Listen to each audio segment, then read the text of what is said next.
दूल्हा यीशु राजा लेकर आएगा बारात। मेरा दूल्हा यीशु राजा लेकर आएगा बारात। मेरा दूल्हा यीशु राजा लेकर आएगा बारात। लेकर आएगा बारात। लेकर आएगा बारात। लेकर आएगा बारात। लेकर आएगा बारात। संग में जाऊंगी सावर के, दूल्हा होगा मेरे साथ। संग में जाऊंगी सावर के, दूल्हा होगा मेरे साथ। मेरा दूल्हा यीशु राजा लेकर आएगा बारात। मेरा दूल्हा यीशु राजा लेकर आएगा बारात।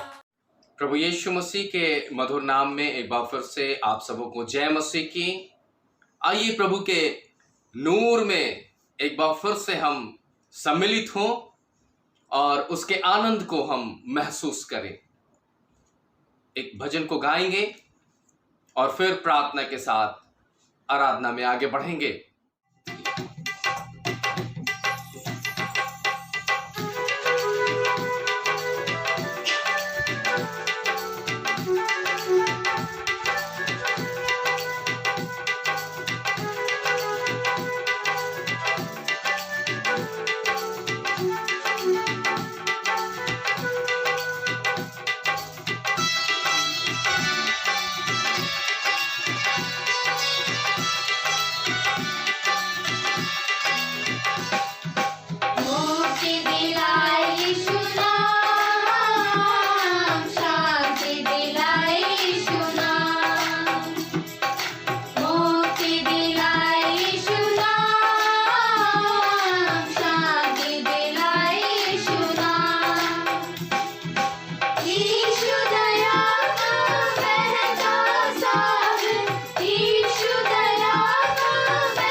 जीवित अनुग्रहकारी दयालु पिता परमेश्वर, हम आपके समक्ष एक बार फिर से अपने हृदय, अपने प्राण, अपनी आत्मा को लेकर के आते हैं। प्रभु, निश्चित आप हमसे बेइंतहा मोहब्बत करते हैं, इसलिए प्रभु आज की सुबह आपने एक बार फिर से अपने अनुग्रह में हमें जीवित रखा। प्रभु जी, आपने बड़े ही उम्दे और प्यार से, पवित्रता से प्रभु हमें सिरजा, बनाया, गढ़ा है प्रभु, और हम आपके प्रिय लोग हैं, क्योंकि प्रभु यीशु मसीह के लहू के द्वारा हमें पाप मुक्त कर करके आपने लेपालक पुत्र और पुत्री बनाया, दास और दासी, बेटा और बेटी बनाया प्रभु। इसलिए प्रभु आज की सुबह इस विश्राम दिन के अंदर हम अपने आप को, अर्थात आपके बेटे और बेटी होने के नाते अपने आप को, अपने सर्वस्व को प्रभु आपके चरणों में हम समर्पित करते हैं प्रभु जी। जबकि आपके आने का या आपके आगमन का पूरी तैयारी प्रभु धीरे धीरे हो रही है, और पिता परमेश्वर, जैसे आपके वचन में कहा गया है कि मेरे आने से पहले विपत्तियां आनी शुरू होंगी, ठीक प्रभु आज हमारे सामने एक भयानक महामारी, जिसे हम कोरोना के रूप से जानते हैं, वो प्रभु हमारे बीच में डेरा कर चुकी है। पिता, इससे हमें बचा, अपने लहू को हमारे ऊपर छिड़क प्रभु, ताकि हम इस विपदा में, इस महामारी में सुरक्षित रहें, और प्रभु तेरे नाम की महिमा, स्तुति और बड़ाई करें। हम में से जो बीमार हैं, परेशान हैं, दुख में हैं, तकलीफ में हैं, पीड़ा में हैं, कष्ट में हैं, डिप्रेशन में हैं, यीशु के नाम से ये सारी परिस्थितियां हम सब से अलग हो, हम स्वतंत्र हो, और आपके नाम की महिमा में प्रभु अपने स्वर को ऊंचा करें, अपने हाथों को उठाकर आपकी वंदना करें, अपने घुटनों को टेका करके, अपने सरों को झुका करके आपके सामने अपनी प्रार्थना और अपनी याचना को रखें।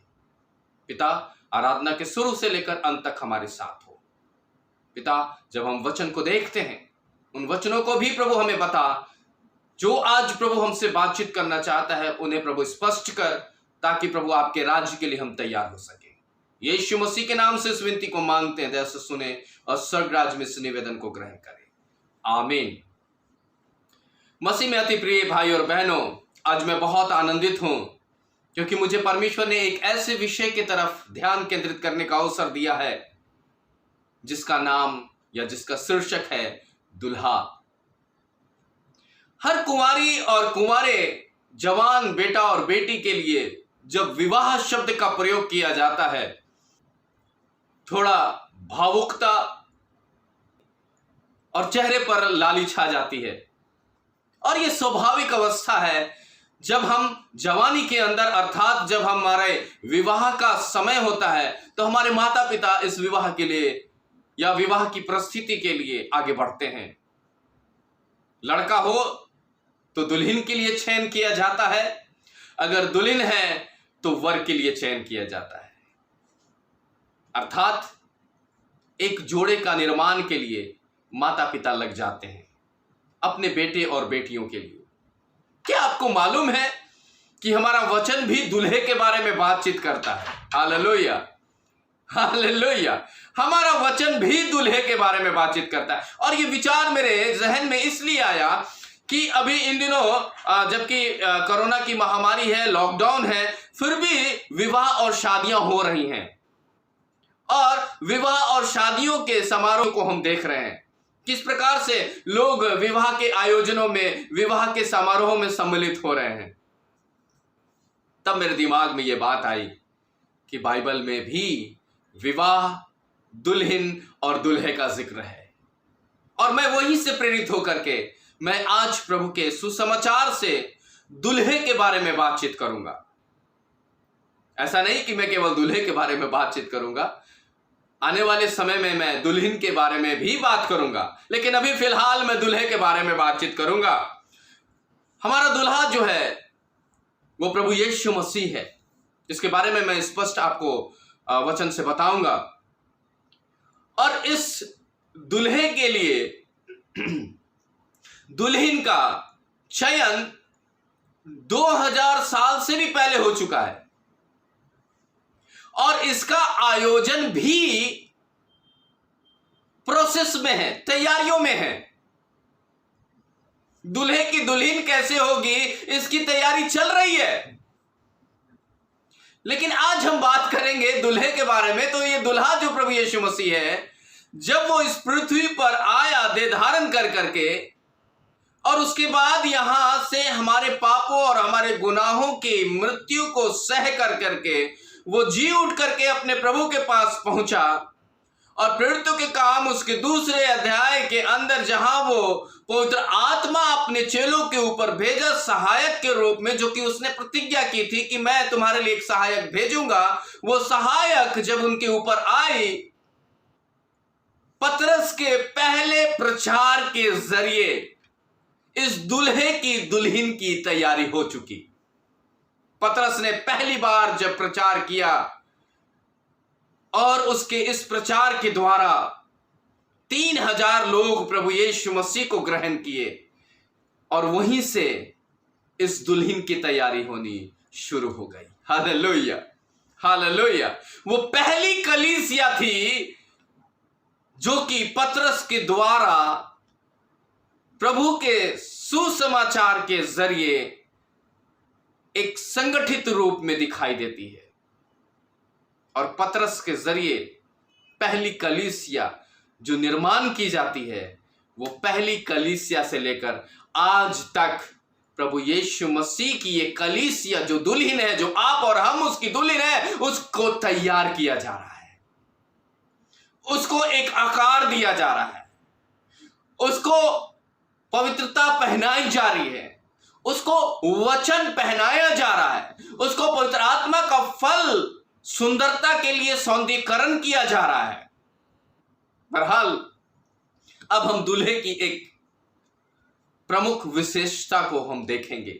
आज हम जब विवाह के लिए अपने बेटियों के लिए वर का चयन करते हैं, तो सबसे पहला हमारा जो चयन का माध्यम होता है कि घर कैसा है, घर के अंदर जो है वो बुजुर्ग कैसे हैं, या घर के अंदर कौन कौन है। हमारे प्रभु यीशु मसीह के पास कौन है? हमारे प्रभु यीशु मसीह के पास एक पिता है, जिसका कि वर्णन नए नियम के अंदर स्पष्ट मिलता है कि मैं अपनी मर्जी को पूरा करने इस पृथ्वी पर नहीं आया, बल्कि मेरा पिता जो स्वर्ग में, मैं उसकी मर्जी पूरा करने आया हूं, मैं उसकी इच्छा पूरी करने। और गतसमनी के बाग में जब वो पकड़वाया जाना था, तब भी वो प्रार्थना में यही कह रहा है, पिता मेरी मर्जी नहीं बल्कि तेरी मर्जी पूरी। यानी इसका मतलब कि वो इस बात को बता रहा है कि प्रभु यीशु मसीह का एक पिता है, और वो पिता ऑर्डिनरी पिता नहीं है, साधारण पिता नहीं है, बल्कि उसके पास सामर्थ है, उसके वचन में सामर्थ है, उसके शब्द में सामर्थ है। अगर उत्पत्ति की किताब को देखें, उसके पहले पद को देखें, पहले और दूसरे पद को, तो वहां लिखा है कि किस प्रकार से परमेश्वर ने वचन के द्वारा इस पृथ्वी का और इस पृथ्वी की सृष्टि का निर्माण किया। हालेलुया। एक सामर्थी पिता है, एक ऐसा पिता जो कि सारे चीजों का अधिकारी है। हमारा भी अधिकारी है, आपका भी अधिकारी है, दुनिया के अंदर जितनी भी चीजें हैं सबका अधिकारी है। और परमेश्वर ने इसे बनाया है, परमेश्वर ने इसे सिरजा है, और अंत में उसने हमें और आपको भी बनाया और सिरजा अपने हाथों के द्वारा, और हम में अपनी जान डाल दी, अपना दम डाल दिया कि हम सजीव हो। हालेलुया। इतना सामर्थी पिता है। अब उसके घर के अंदर गार्जियन की बात हो गई। अब इस दूल्हे के अंदर जो खूबियां हैं, कहते हैं ना, जब हम दूल्हा खोजने जाएं या अपने बच्चों के लिए वर खोजने जाएं, तो हम सबसे पहले दूसरी बात जो हम नॉक करते हैं कि लड़का क्या करता है, लड़का कितना कमाता है, लड़के के पास कितना धन है। अगर आप मत्ती की किताब उसके 28वें अध्याय और उसके 18 पद को पढ़ें, तो हमारे दूल्हे की अवस्था हमें पता चलेगी कि वो कैसा है, उसका कमाई कैसा है। पढ़ेंगे हम उस जगह को। तब यीशु ने उनके पास आकर अर्थात अपने चेलों के पास आकर ये कहा, स्वर्ग और पृथ्वी का सारा अधिकार मुझे दिया गया है। इतना कमाऊ दूल्हा कहां मिलेगा जिसके पास पृथ्वी का भी अधिकार है और जिसके पास स्वर्ग का भी अधिकार है। हम संसारिक माता पिता होने के नाते जब वर खोजते हैं तो हम बड़े संतुष्ट हो जाते हैं कि अरे लड़का महीने का 50,000 कमा रहा है, उसके पास अपनी गाड़ी है, उसके पास अपना मकान है, उसके पास जमीन है, उसके पास कमाई का और भी जरिया है। बड़े खुश होकर के हम अपनी बेटी का विवाह कर देते हैं। लेकिन वो दूल्हा जिसके पास स्वर्ग और पृथ्वी दोनों का अधिकार है, मालिक है वो, हालेलुया, ऐसे दूल्हे को कौन त्यागेगा भाई। नंबर में लग जाएंगे लोग। अपने बेटियों को लेकर के मेरे साथ भी, मेरी बेटी के साथ ही ब्याह कर लो, मेरे साथ बेटी के साथ ही ब्याह रचा लो, मेरी बेटी को ही अपनी जीवन संगनी बना लो। लेकिन उसके योग्य भी तो होना चाहिए।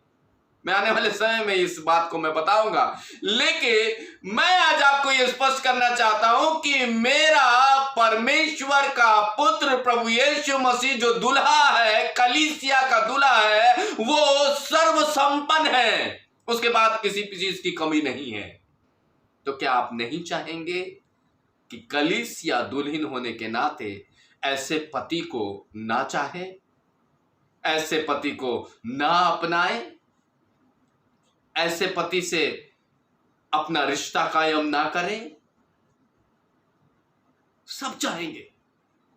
और आज मैं इसीलिए आपको यह बात बता रहा हूं क्योंकि संसार के अंदर हम सब भला चाहते हैं, तो संसार के बाद भी एक जीवन है जो अनंत जीवन है, जिसमें कि हम भला क्यों ना चाहें। हम स्वर्ग और पृथ्वी के अधिकारी के साथ अपने जीवन को क्यों नहीं बिताएं।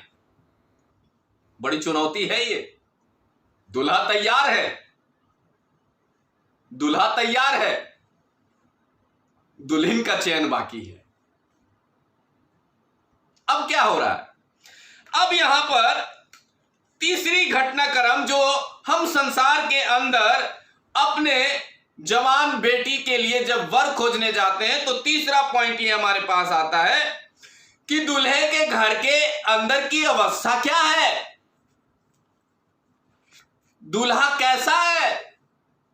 दूल्हा या जो लड़का है जिसके लिए हम अपनी बेटी का रिश्ता लेकर के आए हैं, उस घर के अंदर किसी बात की कमी तो नहीं है। आज तो दहेज प्रथा है, तो हम अपने बेटी को विवाह के समय भौतिक आवश्यकताओं को खरीद करके डंप कर करके हम दहेज स्वरूप दे देते हैं कि मेरी बेटी को तकलीफ ना हो। लेकिन विडंबना यह है कि इतना सब कुछ देने के बावजूद भी आज बेटियां सुरक्षित नहीं हैं। आज बेटियां दहेज के लिए प्रताड़ित की जाती हैं। आज बेटियां खुद आत्महत्या कर लेती हैं। आज बेटियां घर के अंदर एक बंधक की तरह दिखाई देती हैं। आज बेटियां घर के अंदर एक नौकरानी के हैसियत से की तरह रहती हैं। आज घर के अंदर बेटियां प्रताड़ित की जाती हैं केवल इसलिए कि हम सब कुछ देने के बावजूद भी खुशी नहीं खरीद सके, अपनी बेटी के लिए खुशी नहीं खरीद सके। हाय उन संस्कारों का, हाय उन रीति रिवाजों का जिन्होंने ये परंपरा बनाया कि हम अपनी बेटी की सुख सुविधा के लिए दहेज तो देते हैं, लेकिन बेटी कभी जिंदा नहीं बचती। बेटी अगर जिंदा बच भी जाए तो दुख में है। हाय ऐसे दुल्हे पर, ऐसे वर पर, ऐसे घराने पर जो उस दुल्हन का मान नहीं करते। लेकिन इस तीसरी विशेषता को मैं प्रभु के वचन से आपको बांटना चाहता हूं। प्रकाशित वाक्य की किताब उसका 21वां अध्याय और 18, 19, 20, 21, 22, 23, 24, 25 एक प्रमुख वचन है जिसको कि मैं आपके साथ, जो हमारा प्रभु यीशु मसीह, जो हमारा दुल्हा है, उस घर के अंदर की परिस्थितियां मैं आपके साथ रखना चाहता हूं। हाँ, पढ़ा जाए। शहरपना जहां प्रभु यीशु मसीह रहता है। जबकि आपने मत्ती किताब उसके 28वें अध्याय उसके 18 पद में ये पढ़ लिया कि स्वर्ग और पृथ्वी का अधिकारी वो है, तो उसका जो निवास स्थान है वो किसी महल से कम नहीं है, किसी महल से कम नहीं है। इसलिए क्योंकि उस महल के चारों तरफ शहरपना है। और वो शहरपना कैसा है? शहरपना यशब की बनी थी। एक कीमती धातु यशब से बनी हुई है शहरपना। हालेलुया। हम अगर उसके दुल्हन हैं तो हम ऐसे शहरपना के अंदर जाएंगे जो कि कीमती यशब के द्वारा गढ़ा गया, बनाया गया और खड़ा किया गया है।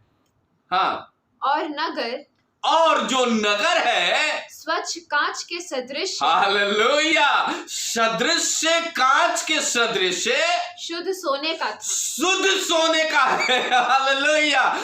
बताइए कितना वो दुल्हन कितनी भाग्यशाली होगी ना, जो इस दूल्हे के साथ ब्याही जाएगी।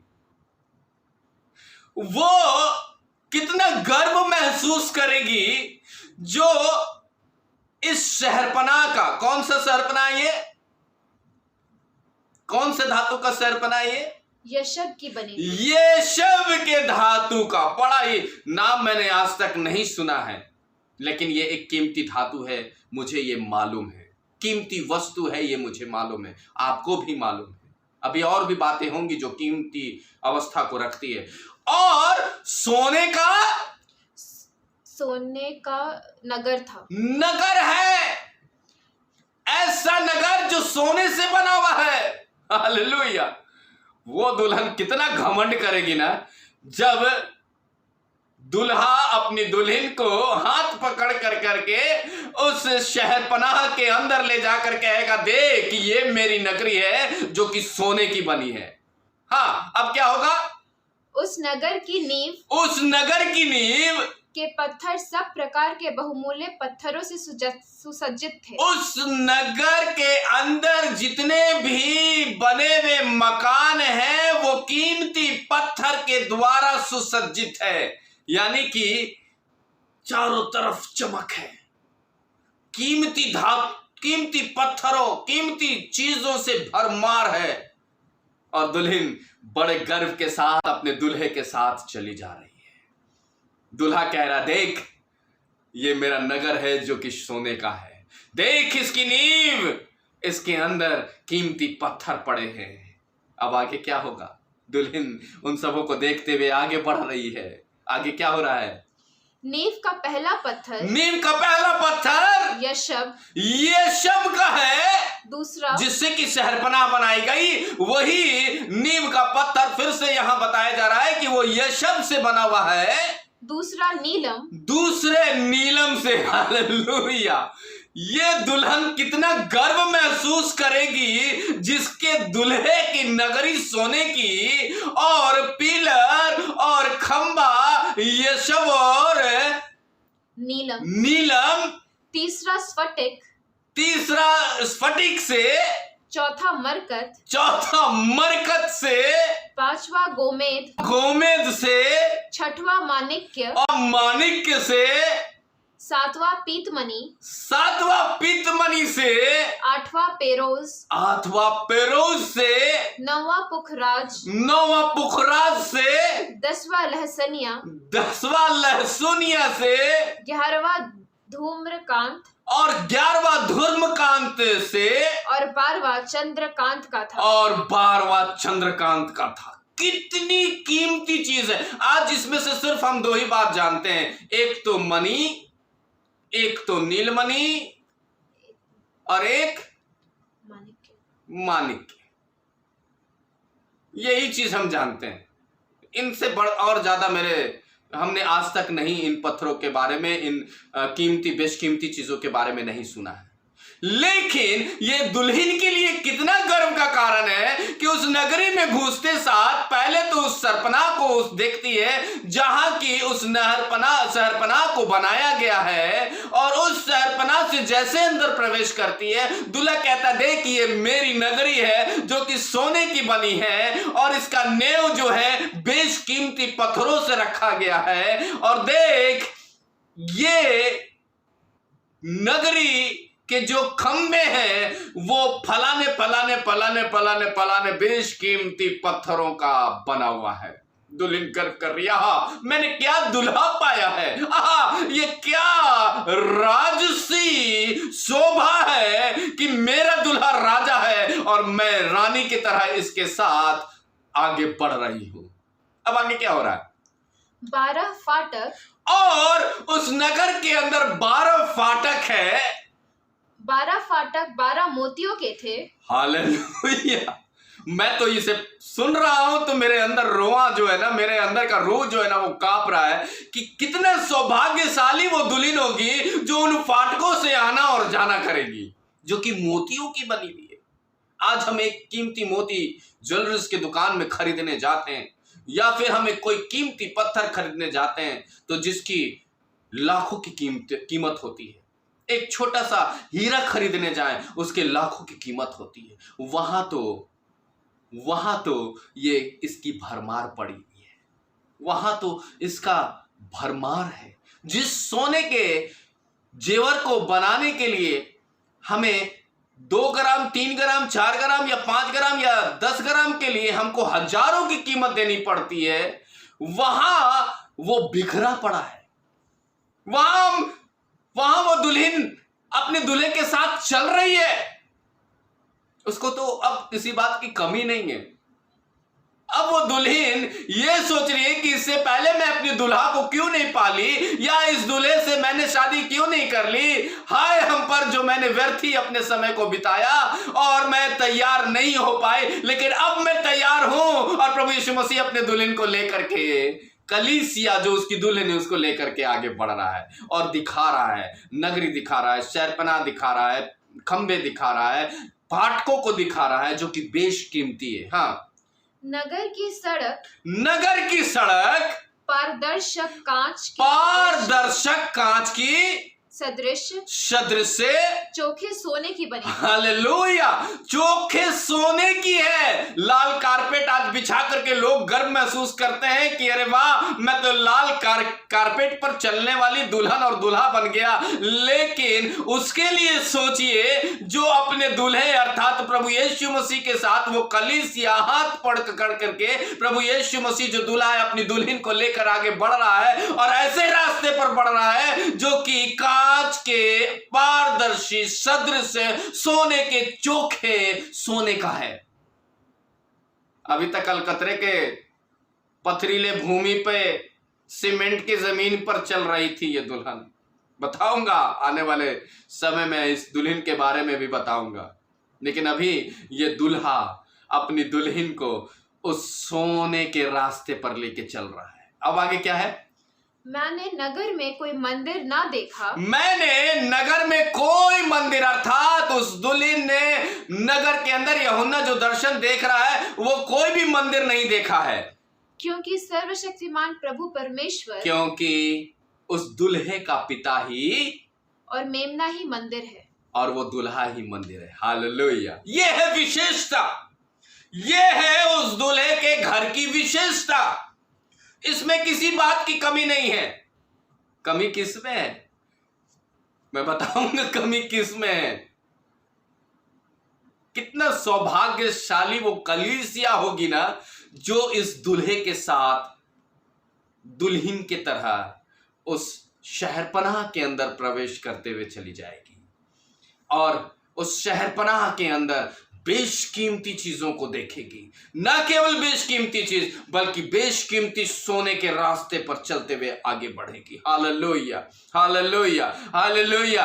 कैसा ये दुल्हा है जो कि इस पृथ्वी पर नहीं दिखाई देता, कैसा ये दुल्हा है जो कि अब तक नहीं दिखाई देता है। तो वचन कहता है बादलों में हमारा यीशु आएगा और अपनी दुल्हन को अपने साथ ले जाएगा। जहां वो रहे और हम भी उसके साथ रहें। तो दूल्हा आएगा और दुल्हन को अपने घर ले जाएगा, जहां की हम सब उसकी दुल्हन बनकर उसके साथ रहेंगे। लेकिन ये दूल्हे के अंदर की चौथी बात को हम आपके साथ रखना चाहते हैं। चौथी विशेषता और क्या है दूल्हे के घर के अंदर के? ये प्रमुख विशेषता है। क्या प्रमुख विशेषता है? प्रकाशित वाक्य उसका 21वां अध्याय और उसका चौथा पद वर्णन करता है। देखिए कितना महान ये वचन है ना, जो हमें आज उत्साहित करते हुए ये बताना चाह रहा है कि अगर हम प्रभु के अर्थात उस पिता के बेटे प्रभु यीशु मसीह की दुल्हन होना चाहते हैं, तो हमें उसके बराबर योग्यता तो रखनी पड़ेगी, तभी तो शादी होगी। बिना समकक्ष हुए, बिना समान हुए जोड़ा अच्छा नहीं लगता। जोड़ा कभी भी अच्छा नहीं लगता। मान लो दूल्हा लंबा है और दुल्हन ठिगनी है, मजा नहीं आएगा, जोड़ा अच्छा नहीं लगेगा।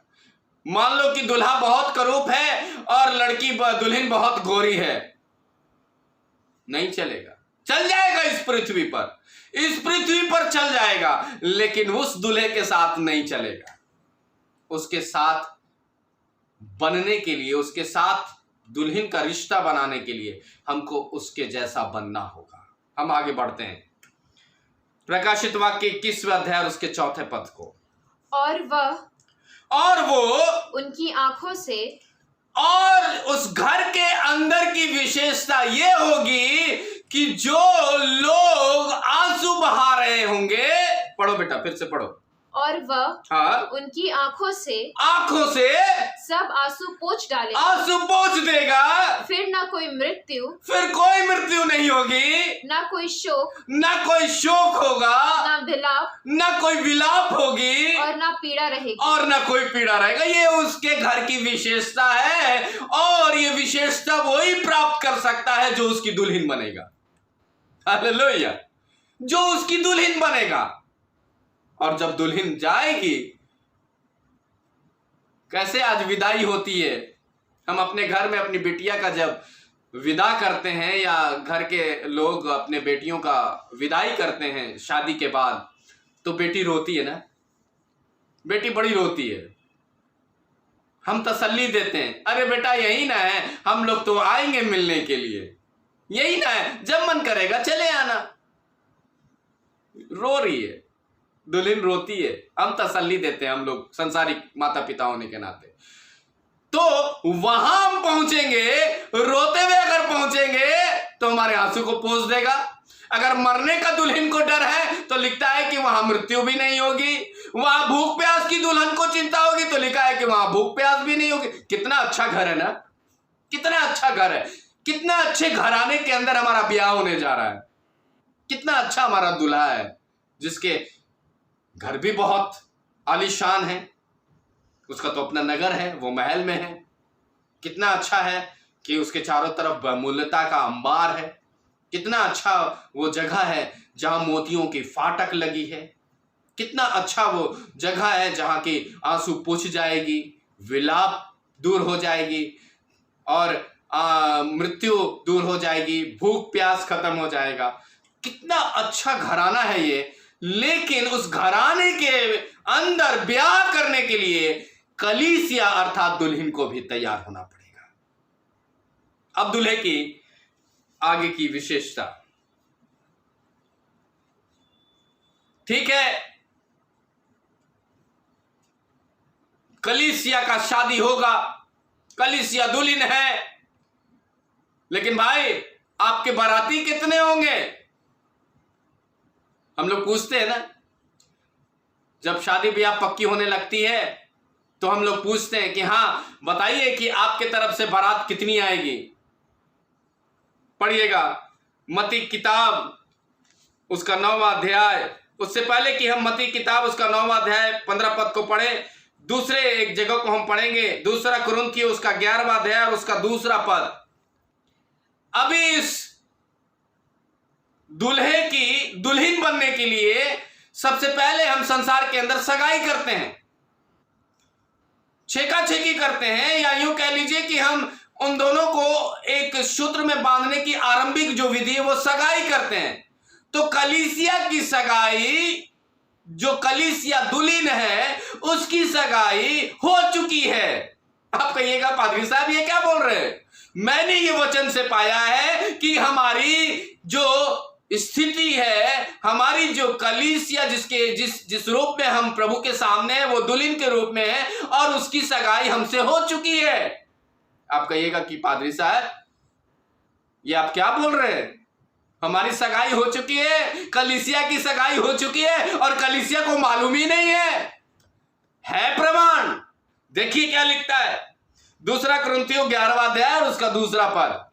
क्योंकि मुझे तुम्हारे लिए लगन है, मुझे तुम्हारे लिए लगन है, चिंता है, परमेश्वर की सी लगन, परमेश्वर के तरह लगन और चिंता है। क्योंकि मैंने तुम्हारी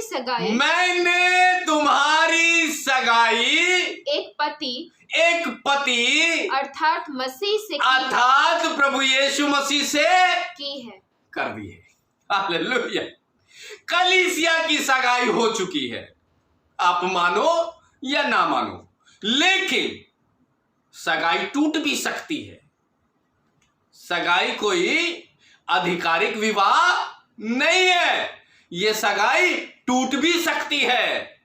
अभी दुल्हन को मैंने बता दिया या कलीसिया को मैंने ये बता दिया कि क्या उस दुल्हे के घर की विशेषता है, कैसा उसका वैभव है, कितना सामर्थी पिता है, कैसे उसके घर के विशेषता के अंदर सारी अवस्थाएं हैं, और इन सब के बावजूद भी हमारी सगाई हो चुकी है। लेकिन अगर ये सगाई टूट जाए, ध्यान से सुनिएगा, ये सगाई टूट जाए